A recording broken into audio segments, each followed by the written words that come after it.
everyone. I just want to get on here and share some thoughts that I have today.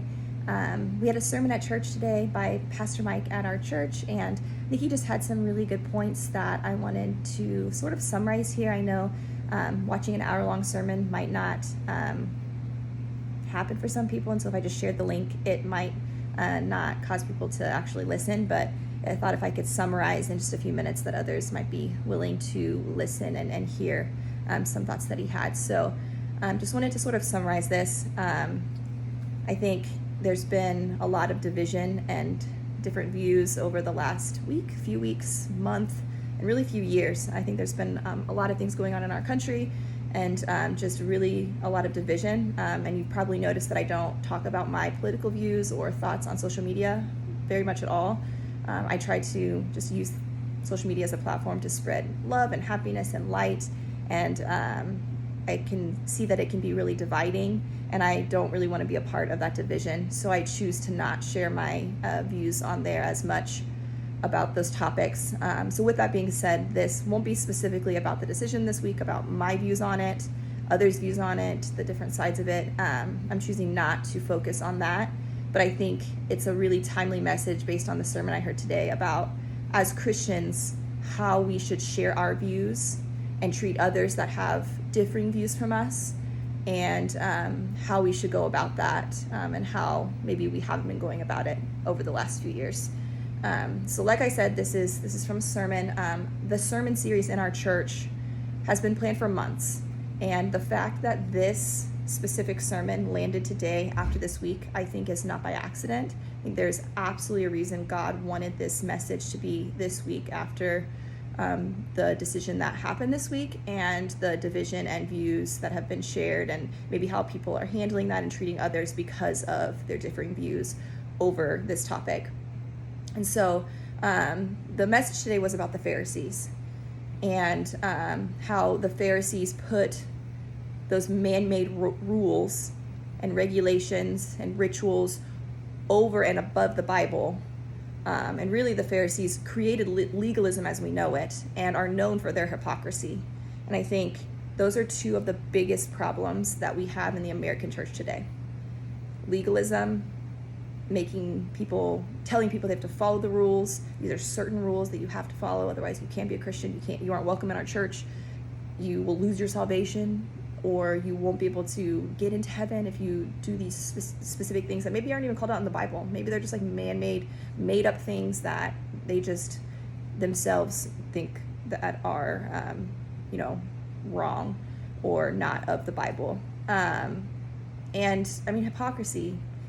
I think our nation is largely against the church and Christianity and God right now. The majority of America is tired of American Christianity as it has been and has been being portrayed.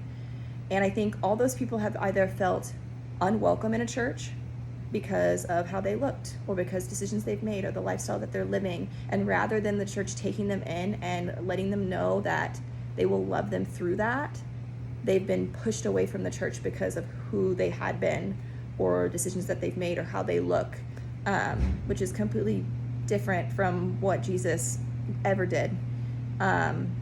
Or I think people in America don't want anything to do with Christianity because they've experienced hypocrisy. They've experienced people that call themselves Christian that treat them badly, that go to church one day a week and the rest of the days they're acting completely different. And when they see that, they say, I don't want to be a Christian. I don't want anything to do with that because those people are treating me badly, or my family badly, or are horrible to me, and I don't want any part of that. With that being said, I want to make sure it's clear. Christianity is not about humans. It's not about us. It's about God, because I am broken. I make mistakes. I'm perfect.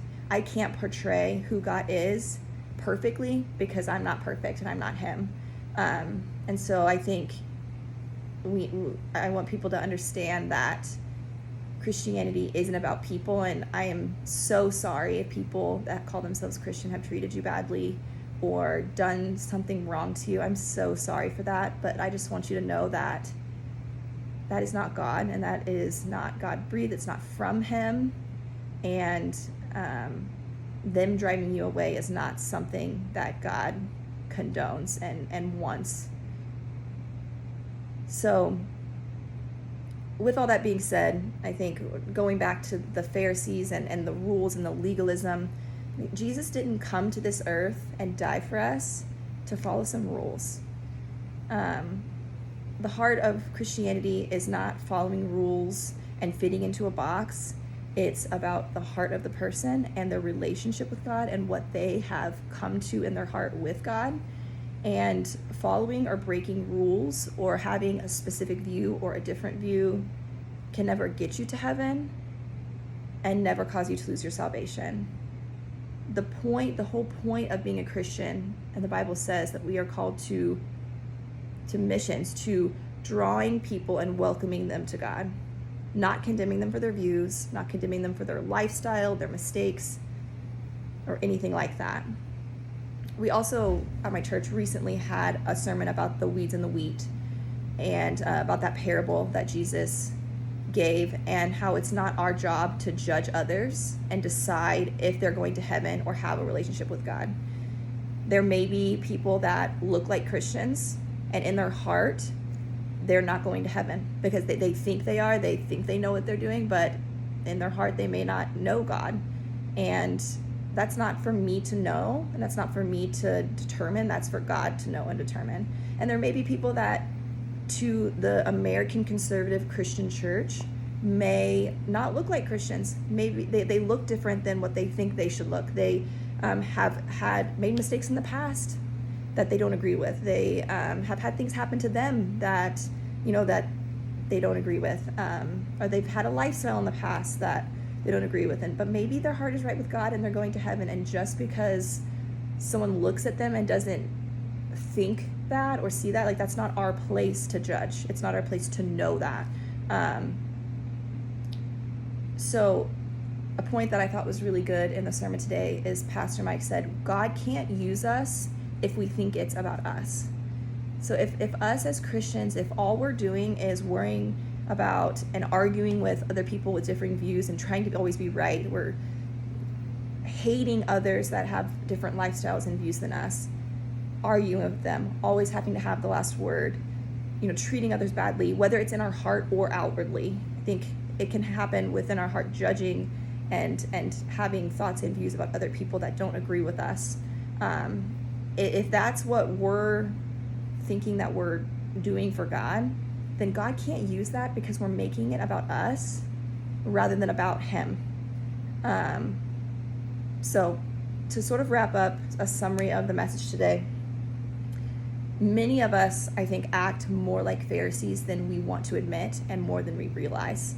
So here's some questions to ask yourself that really convicted me today, and so I wanted to share them because I thought they might help others to reflect on themselves. Can you love those who disagree with you or have differing political views than you? Can you actually love them? Do you love them? Do you avoid those who have differing worldviews than you? Do you surround yourself only with people with the same views and you refuse to interact with people that have different views than you? Do you have an us versus them mentality? Is there that division not only on social media, but is there that division in your heart against those people as well?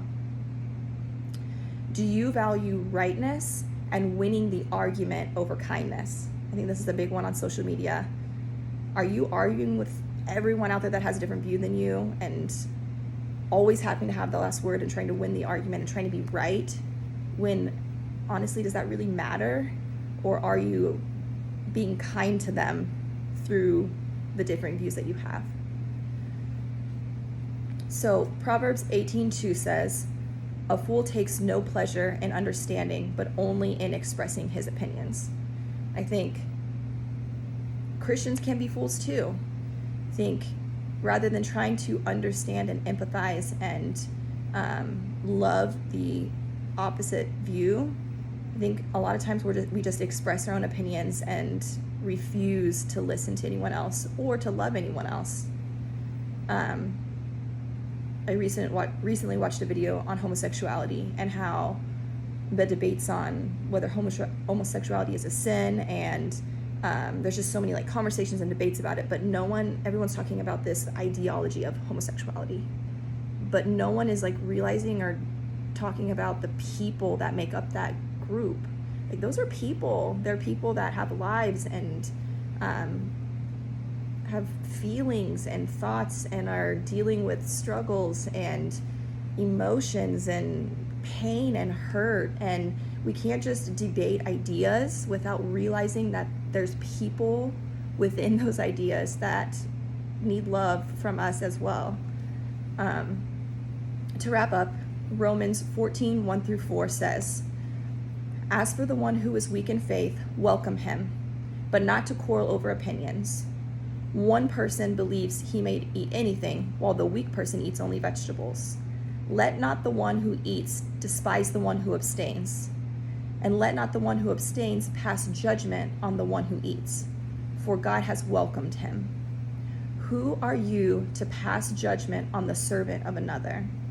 It is before his own master that he stands or falls, and he will be upheld, for the Lord is able to make him stand." Are you quarreling over opinions, despising others, or passing judgment when God has welcomed those people and is calling you to do the same?